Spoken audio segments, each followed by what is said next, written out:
तो चलिए देखते हैं बच्चों, हम लोग कल देख रहे हैं, कल से हम लोग जल संसाधन क्या देख रहे हैं, जल संसाधन। और जल कितना जरूरी है, कितना महत्वपूर्ण है आपके जीवन के लिए, आपके स्वास्थ्य के लिए, ये सारी चीजें कल डिस्कशन हो चुकी है।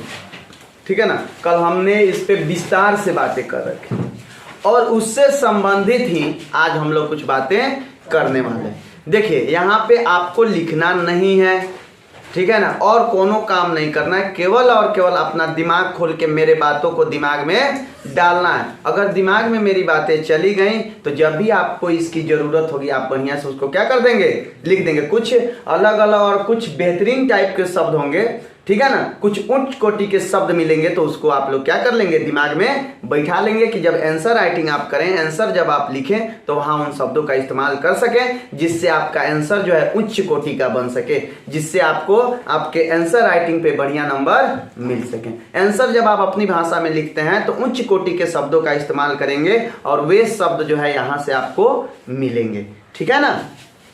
तो चलिए स्टार्ट करते हैं। यहाँ पे लिखा है कोटेशन, जैसे इस कोटेशन को लिखने का कभी जो है आ जाए तो आप क्या करेंगे, ब्लैक से लिख रहे हैं तो ब्लू से लिख रहे हैं तो आप इसको ब्लैक से लिखेंगे और यहाँ पे ऐसे कॉमा लगा देंगे और यहाँ पे इस पे कॉमा लगा के क्या कर देंगे, घेर देंगे। क्या है कोटेशन, तो समय की मांग है। क्या समय की मांग है। हम अपने जल संसाधनों का संरक्षण, क्या बाबू, और प्रबंधन। संरक्षण और प्रबंधन में क्या अंतर है, संरक्षण और प्रबंधन में क्या अंतर है। संरक्षण का अर्थ होता है रक्षण यानी रक्षा करना, अब प्रबंधन उस रक्षा का उपाय करना कि रक्षा कैसे करना है। किसी का रक्षा करना क्या कहलाता है, संरक्षण। तो जैसे मान लीजिए कि हमारे अपने देश की रक्षा करनी है, उसके लिए युद्ध करना है, तो युद्ध क्या हो गया, संरक्षण, युद्ध करना। अब युद्ध में जो इस्तेमाल होने वाली जितनी सारी चीजें हैं उन सभी चीजों को जिस नियम के तहत इस्तेमाल किया जाता है उसे हम कहते हैं प्रबंधन। बात बुझा। जितनी सारी चीजें, आपके पास तलवार है, आपके पास गोला है, आपके पास बारूद है, आपके पास बंदूक है, आपके पास सेना, इन सभी का आप कैसे इस्तेमाल करेंगे, उन नियमों को हम प्रबंधन कहते हैं। उन नियमों को हम क्या कहते हैं, प्रबंधन। कि गोलू का इस्तेमाल ऐसे करेंगे, बारूद का इस्तेमाल ऐसे करेंगे, सेना का इस्तेमाल ऐसे करेंगे, नियम होगा ना कुछ, उन नियमों को हम बोलते हैं कौन सी, प्रबंधन। और इन सारी चीजों से आप किस चीज का, अपने देश का क्या कर रहे हैं, संरक्षण। बात बुझा गया, एकदम क्लियर हुआ ना कि संरक्षण और प्रबंधन क्या है। प्रबंधन एक नियमों का क्या होता है, एक नियमों का समूह होता है। प्रबंधन एक नियमों का समूह होता है। नियम कानून का क्या होता है, समय समूह होता है जिससे हम किसी चीज का क्या करते हैं, संरक्षण करते हैं। समझ में आ गया बात। चलिए आगे बढ़ते हैं।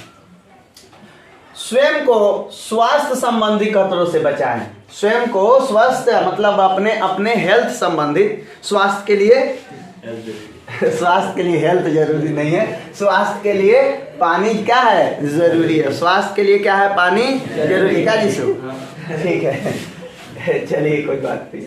स्वास्थ्य के लिए पानी जरूरी है, तो पानी अगर हम सही रखेंगे, पानी को अगर हम सही रखेंगे तो हमारा स्वस्थ यानी हमारा स्वास्थ्य भी बढ़िया से रहेगा। अगर पानी बढ़िया से नहीं पिएंगे, देखिए पानी 70% इंसान के बॉडी में क्या होता है, पानी होता है। अब पानी प्रदूषित हम लोग पिए तो क्या होगा, वंदना कुमारी बताइए, अगर प्रदूषित पानी पिए तो क्या होगा हमारा। अगर ज्यादा लवणीय पानी पीने लगे तो आपके शरीर में क्या हो जाएगी, नमक की मात्रा बढ़ जाएगी। नमक की मात्रा क्या हो जाएगी, बढ़ जाएगी। और मान लीजिए कि और सारे पदार्थ, फास्फोरस हो गया, ये सारी चीजें अगर पानी में है, लोहा हो गया, ये सारी चीजें अगर पानी में चली गई, उसको आप पी रहे हैं तो ये तत्व आपके शरीर में क्या हो जाएंगे, ज्यादा हो जाएंगे। पानी से बहुत अनेक प्रकार की बीमारियां होती हैं प्रदूषित पानी से, ठीक है ना। तो अगर आपको स्वस्थ रहना है, अगर अपने आप को बढ़िया से रखना है, अपना शरीर बढ़िया से रखना है, तो आपको पानी पे भी ध्यान, पानी पर ही ध्यान देना होगा, क्योंकि 70% आपका शरीर डायरेक्ट पानी से अटैच होता है। ढुको लेता है पानी गिलास में लेके ना, तो डायरेक्ट पानी से कनेक्शन नहीं है आपके शरीर का, डायरेक्ट कनेक्शन है पानी से आपके शरीर का। इसलिए पानी पर हमेशा ध्यान रखें। हम बोले हैं ना कि ऐसा बोतल से आपको, ऐसे बोतल से 12-13 बोतल दिन में क्या कर लेना है, पानी पी लेना है, ठीक है ना। अब जीसू जो है क्या नाम है, अनुज बड़का सुखी मुंह बाहर है। अरे पानी पीना है भाई, पेट थोड़ी ना फटेगा, पानी का उत्सर्जन हो जाता है, विसर्जन हो जाता है, ठीक है ना, उस बनाया गया है सिस्टम। तो डरो नहीं, तुम पियो, ठीक है। चलिए यहाँ बात करते हैं खाद्यान्न सुरक्षा। क्या होता है? खाद्यान्न सुरक्षा, अपनी आजीविका, अपनी आजीविका। अब हम बात करेंगे कि खाद्यान्न सुरक्षा क्या होता है। अन्नों को सुरक्षित रखने की प्रक्रिया कहलाती है खाद्यान्न सुरक्षा। जैसे हम गेहूं हुआ मेरे खेत में, गेहूं को मैंने दबाया, बढ़िया से साफ सुथरा करके ड्राम में भर करके उसमें कुछ ऐसे चीज डाले जिससे कीट पतंग नहीं लगे, एकदम बंद करके उसको रख दिया।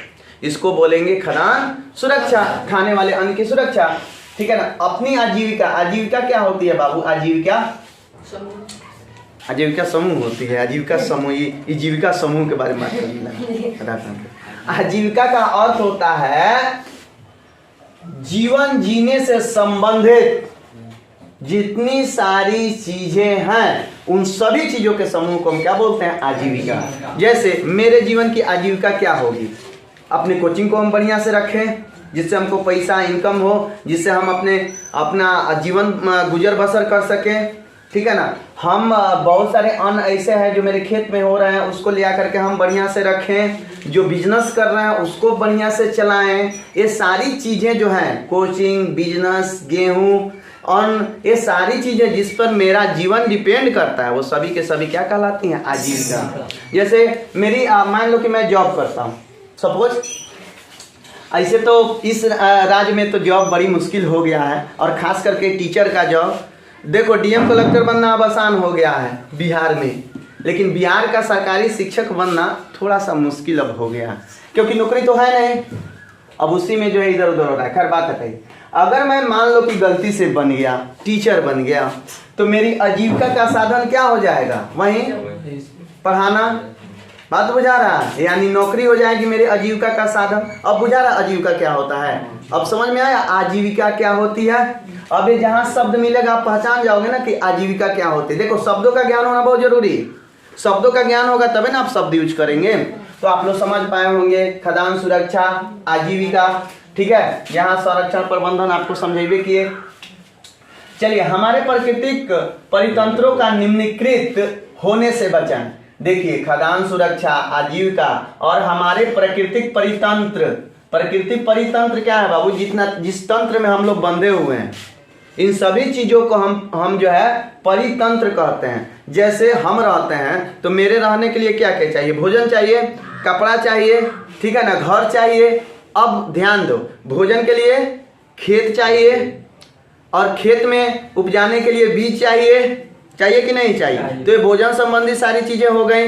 अब मान लीजिए किसी को मुर्ग मसलम पसंद है, मुर्गा चाहिए खाने के लिए, तो उसके लिए मुर्गा चाहिए। किसी को खोसी पसंद है, उसको चाहिए। मैं तो इसका बहिष्कार करता हूँ, मैं ये नहीं कहता हूँ कि आप खाओ। मैं खुद जो है वेजिटेरियन हूँ, शाकाहारी हूँ, और किसी को अलाउ नहीं करता हूँ कि आप मांस मछली खाओ, क्योंकि खाने वाली चीजें नहीं है।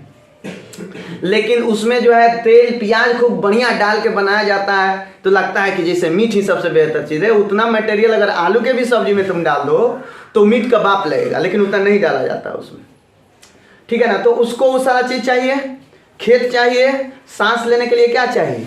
हवा।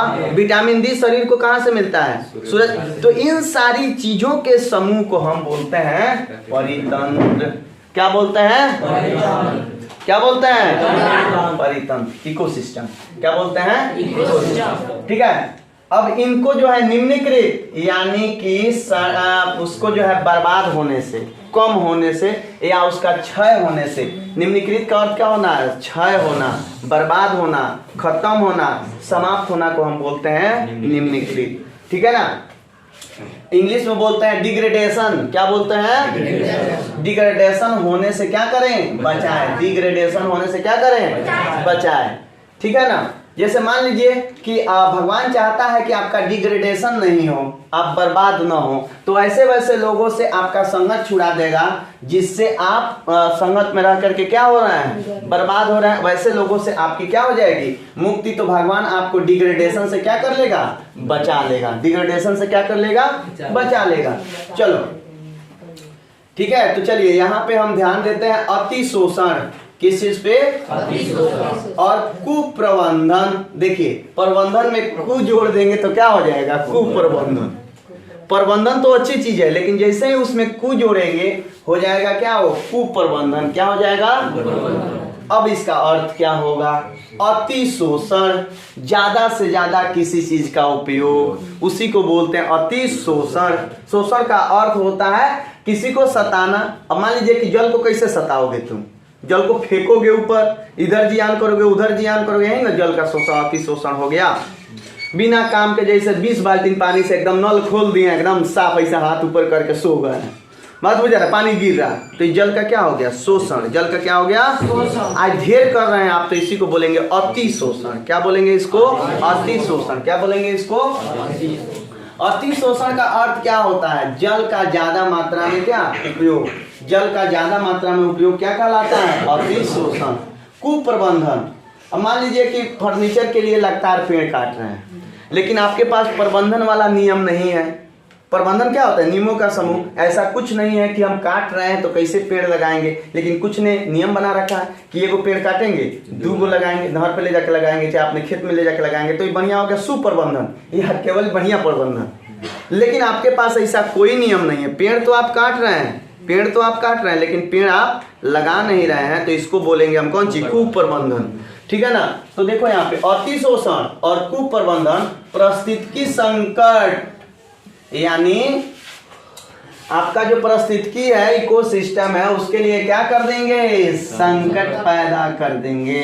क्या कर देंगे? संकट पैदा कर देंगे। आपका बर्थडे जब भी हो 2 पेड़ पक्का लगाओ। कितने पेड़? 2। कुछ नहीं कर सकते इस जीवन में, कुछ अच्छा नहीं कर सकते, तो ये काम तो जरूर करो। क्योंकि मरने के वक्त आपको सुकून रहेगा कि 40-50 पेड़ लगा के जा रहे हैं।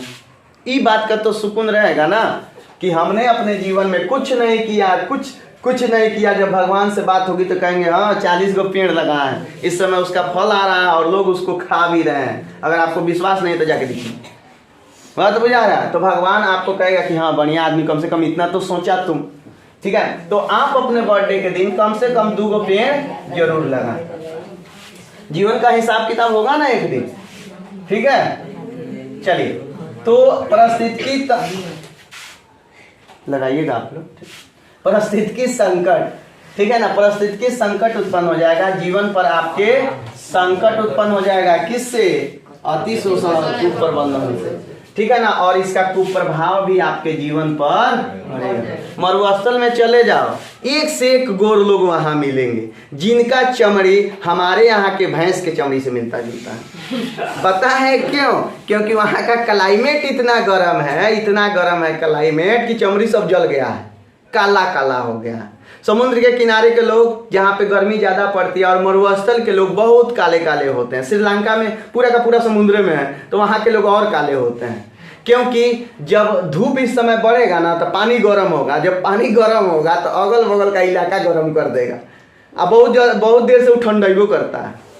ठीक है ना? तो गर्मे रहता है इलाका, वो क्या रहता है? गर्म रहता है। गर्म इलाका में अगर आप रहिएगा तो आपका जो है मुंह जो है भैंस के चमड़ा के जैसा क्या हो जाएगा? काला हो जाएगा, है ना? तो कुप्रभाव पड़ा कि नहीं पड़ा? अगर वहाँ का जलवायु बढ़िया रहता, नॉर्मल रहता, ठीक है ना, तो लोग काले काले नहीं होते।